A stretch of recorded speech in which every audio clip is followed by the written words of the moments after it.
Pemirsa, Pasutri di Kabupaten Aceh Singkil tega aniaya anak yang masih berumur 4 tahun hingga meninggal dunia.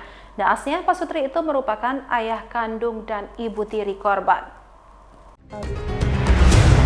Polisi membekuk Pasutri di Kabupaten Aceh Singkil lantaran diduga telah melakukan kekerasan dalam rumah tangga terhadap 2 anak kandung dari tersangka pria dan anak tiri dari tersangka wanita.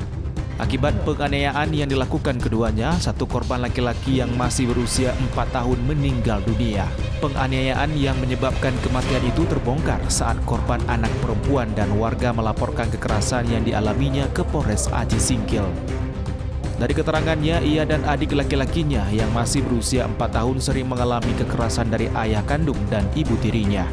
Hingga adik laki-lakinya meninggal dunia pada 15 Mei 2023 lalu. Korban anak 4 tahun direndam oleh ayah kandungnya pada genangan air di sekitar rumah mereka. Setelah beberapa jam, korban kembali direndam oleh ibu tirinya hingga meninggal dunia.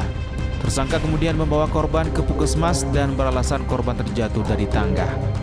Polisi berhasil mengumpulkan sejumlah barang bukti, diantaranya pakaian yang dipakai korban saat meninggal, koper, tang, dan kabel.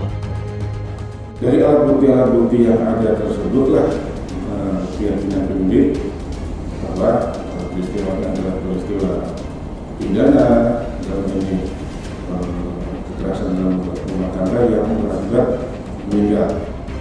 Kedua tersangka dijerat pasal 80 ayat 1/2 dan 4 Undang-Undang Nomor 35 Tahun 2014 subsidiar pasal 44 Undang-Undang Nomor 23 Tahun 2004 tentang penghapusan kekerasan dalam rumah tangga dengan ancaman hukuman 15 tahun penjara.